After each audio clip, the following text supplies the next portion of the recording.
So, good day everyone. For this part of the lecture, i-discuss naman natin is yung conversion ng decimal papuntang octal and vice versa.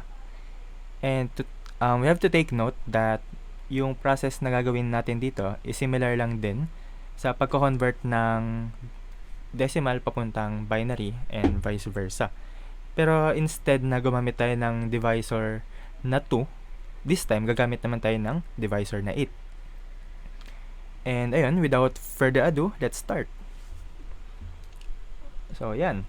So, meron tayong 158 as decimal. Ngayon, i-convert natin siya papuntang octal. So, 158 papuntang octal. So, ang process natin dito is mag-i-start sa ganito. So, meron tayong 158. Ngayon, di-divide natin siya sa 8. So, bakit natin siya i-divide sa 8? Kasi yung number system na pagko-convertan natin is papuntang octal. So, octal meaning 8. No? Yung mga octopus, octagon, so yun, 8. Basta may word na octa. So, pinapertain natin siya sa number 8. For example, or yan. So, we have 158. Di-divide natin siya ngayon sa 8. So, meron tayong 19. So, 19 times 8 is 152. So, meron tayong 19. Tapos, remainder 6. Kasi 19 times 8 is 152. Then, yung remainder natin dun is 6. And, ayun, 19 naman. Di-divide natin sa 8. So, 19 divided by 8 is just 2. So, 2 times 8 is 16. Tapos, remainder 3. Kasi 19 yan. And, for the last part, meron tayong 2 divided by 8. Meron tayong 0, R2. So, paano nangyari yung 0, R2? So, kung maaalala natin, no? So, punta muna tayo dito sa kabilang side. So, kung maaalala natin, di ba sa division, meron tayong, for example, 10 divided by 2. So, ang sagot dyan, 5 remainder 0. Meron tayong dividend. So, let's say dividend x, then divisor na y. Siyempre, ito, quotient, then remainder, yung 0. So, remainder yan. So, yung x natin, equal siya sa q. So, sa q times y plus remainder. So, tingnan natin kung paano nangyayari yun. So, 10 equals q, which is 5, times 2. So, plus. So, 10 yan, plus remainder na 0. So, 10 equals 10. Then, try natin siyang gawin dito sa 2 divided by 8. So, 2 equal siya sa, kung maalala natin, 0, yung quotient. Then, 2 times natin sa 8, plus remainder na 2.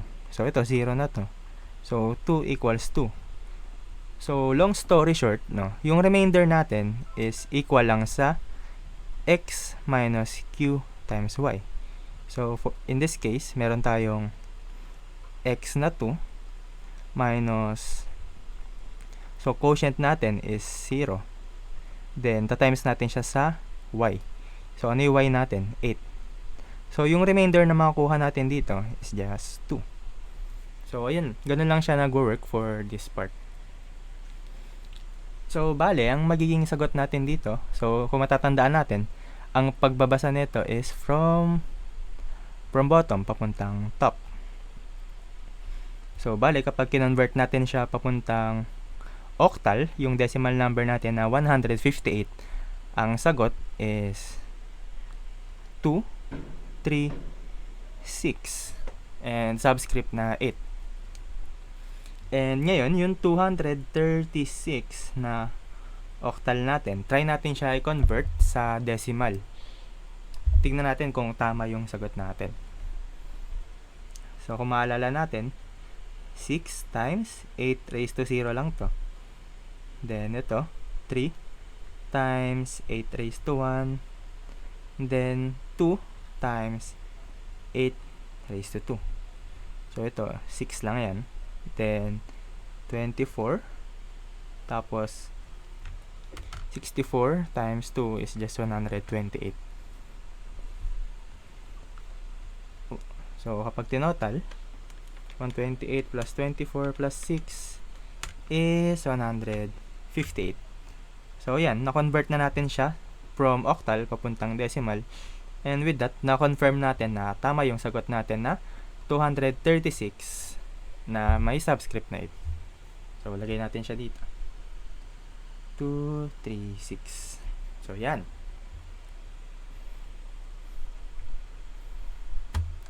So, lipat naman natin to sa ibang side.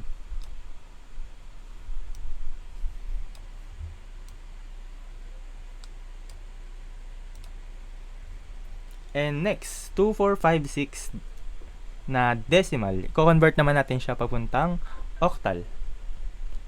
2456. Papunta siyang octal.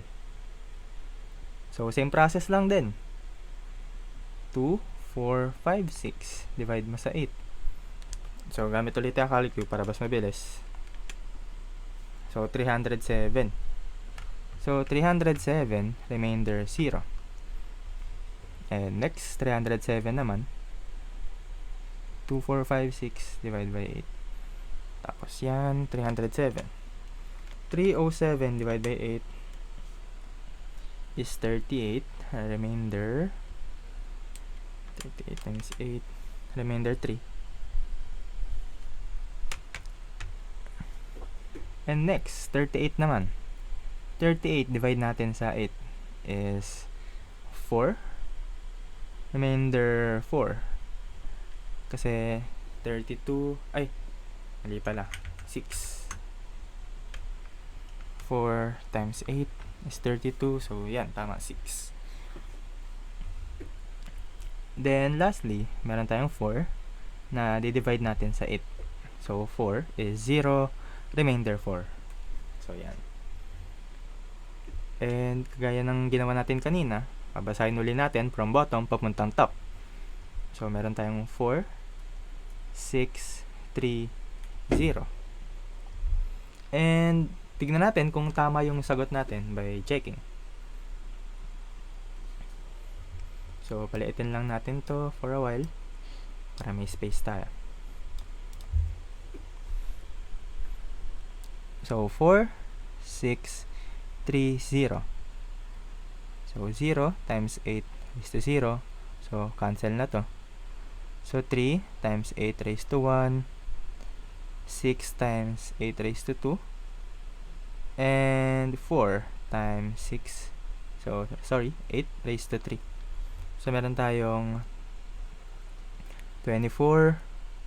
Then, meron tayong 64 times 6. Meron tayong 384. 384, then 8 cube. So, times natin siya sa 4. 2048. So, add lang natin. Plus 24 plus 384. So, meron tayong 2, 4, 5, 6 na decimal. Which is tama, no? Tama yung nakuha nating sagot for this part.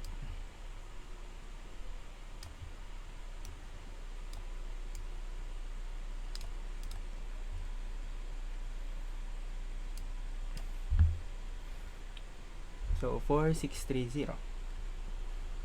4630. And for the last item, no, meron tayong 1,251.43. Tapos, convert natin siya into octal. So, huwag kayong matakot sa mga ganitong type ng problem, no.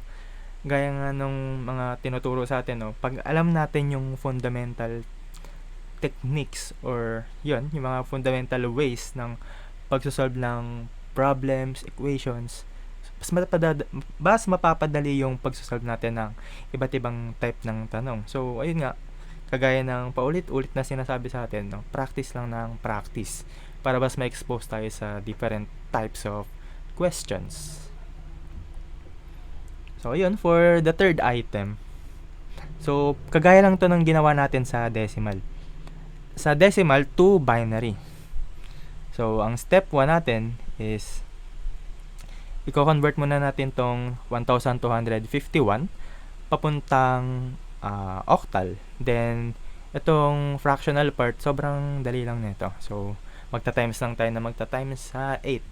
So, try nating i-limit yung sagot natin into 5 decimal places lang para mas madali yung pagsasolve natin. So, yun, start na natin tong problem. So, 1251.43. Then, convert natin siya sa octal.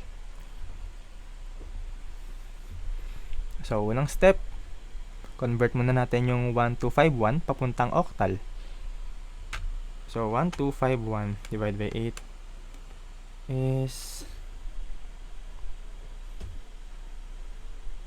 156. Remainder 3. Yan. Then, we have 156 divided by 8. 56 divided by 8 is 19. So, 19 times 8 is 152. So, remainder 4. Then, yung last part, hindi pa pala. Yan, yung 19, divide natin ngayon sa 8. Meron tayong 2, R3. Then, yung 2, divide natin sa 8. Meron tayong 0R2. So, yung sagot natin dito is 2343. Pero, hindi pa tapos kasi may fractional part. So, una, try muna natin i-check to kung tama to. 2343. So, check muna natin kung tama yung sagot natin bago tayo mag-proceed sa fractional part. So, 3 times 8 raised to 0, 4 times 8 raised to 1, 3 times 8 raised to 2, then 2 times 8 raised to 3. It's just simply 3, then 32, tapos meron tayong 64 times 3, 192 ata to, tama ba? 8 squared times 3. So, tama, 192. So, 192, then 8 cube, times natin sa 2. So, 1024. So, add lang natin. 1024 plus 192 plus 32 plus 3. So, 1251 yung sagot dito. So, tama yung process natin, no, nung pagko-convert. Pero di pa tayo tapos since may fractional part.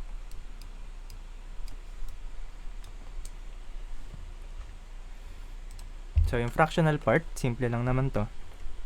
So, meron tayong 0.43. So, times lang natin sa 8. Equal siya sa 0.43 times 8. Equal siya sa 3.44. Then, yung 0.44 times natin sa 8 is 3.52. Then, 0.52 times 8 equals 8 equals 4.16. Then 0.16 times 8. So 0.16 times 8. So 1.28. 1.28. Then 0.28 times 8 is 2.24. Is 2.24. So, bali, ang final answer natin is 2343 .33412.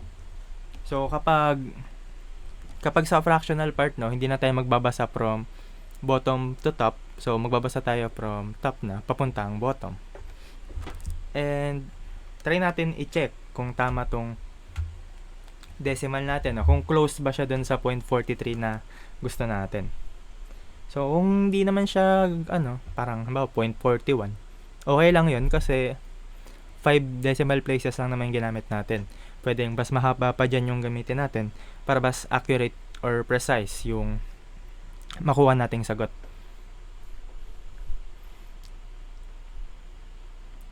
So, 0.3. So, 3 times 8 is to negative 1. 3 times 8 raised to negative 2.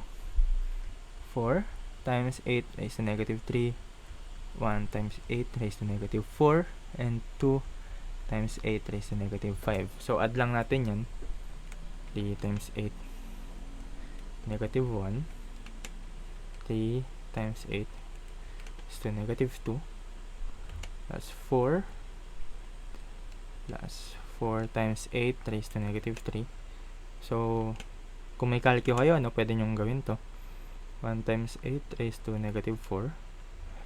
Then, plus 2 times 8 raised to negative 5. 2, meron tayong 1. Then, 4, 3 times 8 raised to negative 2. So, yun, 0.42999 yung nakuha nating sagot, which is close naman dun sa 0.43 na hinahanap natin. And sulat natin is 2, 3, 4, 3.33412 base 8. So, ayan yung sagot dito sa number 3 or sa third item natin.